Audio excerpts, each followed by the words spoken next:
a few days on from Christchurch. I mean, how's the group feeling? How are you feeling? And I guess what's the wash-up been like? Yeah, obviously Saturday post-game, a lot of boys hurting. Feeling like we let an opportunity slip, and then Sunday, the travel day was a bit gloomy, but we picked ourselves up. The sun came back up, and then and Monday morning, we got back into our work and had a good review. And a review always helps to sort of move forward because you identify the things you did well and where you can make some shifts. A few boys put their hands up and I guess be honest about the performances and how they felt they played? Yeah, absolutely. I mean, and when we reflect on the game, there was actually lots of good stuff. We were probably we felt we were more dominant in the first half than the scoreboard showed, but it was our lack of discipline which allowed them to stay in the game. And then in the second half, we probably overplayed our hand a little bit, and that played into their strength, which was their defence. So look, we focused on the things that we did well, but also, like I said, the areas we can improve. And yeah, of course, there's always individuals within that. And just for yourself, being pulled, I guess, 15 minutes before full time, were you ready to come off? Was that a decision made before the game? Was that what's going to happen? I mean, how did you see that? No, that wasn't like pre-talked about or predetermined or anything to do with me, I think. But I back the coaches when they make a decision to sub someone, whether that's me or anyone else. They're doing it with the best interests of the team at heart, and that's how decisions are made in this team. So.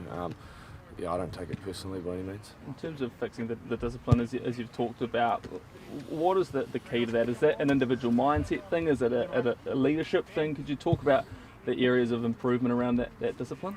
Well, I think that when you look at penalties, you look at the ones that you can control, and a lot of them you can, but particularly ones like offside. And I think we had 4 offsides early in the first half, and that's a little bit reacting to their clean-outs and extending the length of the ruck, which changes the offside line. But then also, pretty eager to get off the line, which, is we've got to have the mental patience, I suppose, or discipline to still be able to eager to get off the line, but have a clear line of discipline. So it starts from the 1 or 2 guys around the edge of the ruck, and it works its way out. So it's been a clear focus from yesterday and today. How hard do you come down on the players on the field when you're having those conversations with the ref, and clearly it's the same things that are creeping back in? Do you as captain have to have a few choice words with players to try and reinforce that message? Does there need to be a greater accountability, do you think, going forward? Look, I think we have more of a rev up when our attitudes, if our attitude wasn't right. But like I said, like the eagerness and the intent was right there. It was almost a little bit too much. So trying to remind each other, help each other out, particularly with those offside lines. Some of the breakdown stuff was real 50-50, but we've got to be smarter so that the ref doesn't come into play there in those tough ones. So yep, we talk about it for sure, but it's making sure we can execute it. Is it beginning to feel a bit like Groundhog Day, having to lose and review every week and talk about losses and try and get back up, week to week? I think the frustrating part is like just the inconsistency. Like we're not by any means happy with having a good performance and then a not a good one. We don't want to get into that cycle. We want to lose to learn. So yeah, look, we're not happy with that by any means. But all we can do is make sure we're working hard and chipping away at our training, and hopefully we can get some of that consistency we're after. Sam, can you give us an insight into what it's like riding the emotional roller coaster we saw after Ellis Park? A pretty torrid time. You were a bit emotional sideline. It's a tough time for the team, and then you have a high point and a low point, and you've got to get back up again. What's that like? Yeah, the highs and lows of professional sport. It's real. The highs of something like that, and then the low of last week. I think it just tests your resilience and your character really, and you've got to pick yourself back up and just focus on what's important and go again. And there's no point sulking or dwelling on things, but when you put all your energy into things you can control, that helps. You just got to front up and own it. Is it hard to do at times? Absolutely. Yeah. Did you feel there was still the emotional energy in the team? You know, after Ellis Park, was it like coming down from a big high at all, or was the energy still there in Christchurch? What do you mean exactly? From the win at Ellis Park, getting up after the defeat the week before, were you still at that sort of same level? Was the energy there for Christchurch? Like in terms of the training week or the game day? On game day. I think so.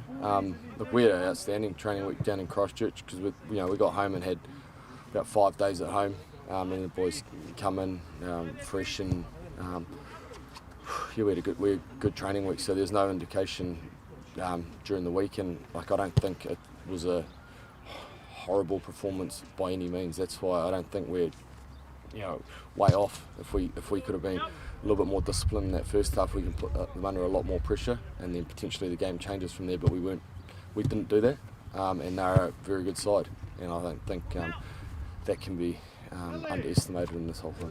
How frustrating is it that the ill-discipline sort of seems to be a continuous issue when you do lose? It is sort of brought up all the time, isn't it? And how do you actually go about fixing that? Yeah, for sure. It's definitely a statistic we've highlighted that when we do lose, the opposition kick a lot of penalties, and that's obviously from our ill-discipline. Look, the things I said earlier, we've got to be able to help each other out. Like the offsides are inexcusable, and then there's always going to be calls within a game of rugby, but we've just got to do our best to control them and make them a real clear focus. I think when you can become frustrated on the field for whatever reason, and pressure can force sometimes individuals to do things they don't want to do because they're trying to make a play because they care and they want a good result. And sometimes that's like that overplaying thing, which can have a detrimental effect to what you're actually trying to achieve. So how do you get the balance? How do you get that balance? No, it's a good question. I think when you've got it, it just hums. It just happens. It goes well. Things are going well, and you're on top. It's when it's not, and it's the momentum swings. It's not having back-to-back moments. Because when you can have back-to-back good moments, and you do start building momentum and things. So you start compiling pressure on the opposition. It's sort of Test rugby is just a big pressure cauldron, and it's and penalties are what release pressure. So I don't even know if that's answered your question, to be honest. But when you're going through these, does it make it harder to recognise those good things when the team is doing this stuff? For you to turn around and go, lads, this is what we want. This is what we've been training. Let's keep going. This is it. No, I think we're pretty good at realising what we are doing well, and it's I've said a few times before, like identifying the issue is often one thing, and being able to get a shift, that's the real skill. So yeah, we're at half time we wanted to keep playing to our strengths. Our maul was going well, our scrum was going well, and we were putting them under pressure defensively. We just wanted to eliminate the penalties. So we'd identified what was going well, and we wanted to go out there and continue to do that, but it didn't quite eventuate. Just on a personal level this week, are you able to spend a bit of time at home, get away at all from a little bit of footy, just something different? Same with Ian as well, hometown? Yeah, I'm not sure that the coaches do a heck of a lot of work in the evenings. I mean, the players don't switch off. We don't switch off once we walk off the training park either, but I managed to get home from about 6 till 9 last night and then came back to the hotel because I get a better night's sleep without having a 4-month-old in the bedroom, so yeah. Any injury concerns that have appeared between the weekend and now? Nah, not that I know of. I think we've been pretty lucky with injuries so far, touch wood. What can you say about the Argentinian performance?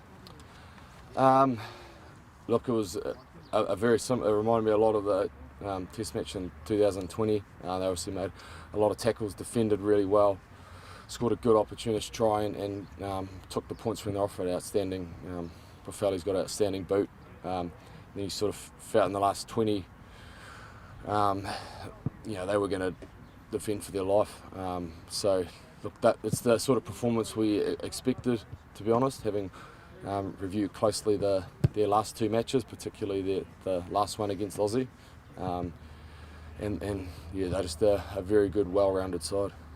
Sam, just in terms of the breakdown, is it an easy fix? Because it does seem when you get that part right, you know, the rest of the game flows. Yeah, fair. That's often the case.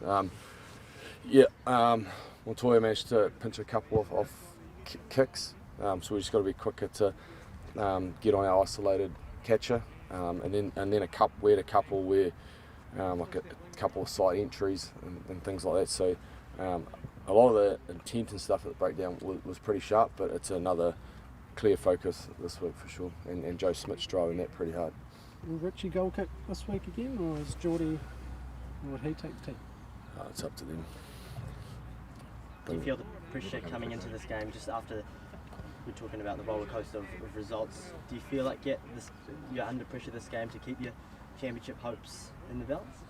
Yeah, I think all 4 teams that are playing in terms of the rugby championship balance is never. I don't know if it's ever been even as it has ever been 2-2 for everyone. So there's that pressure. There's the external pressure, and there's the internal pressure that we put on our sides that we're not happy with how we fronted up last week. So yeah, heaps of pressure.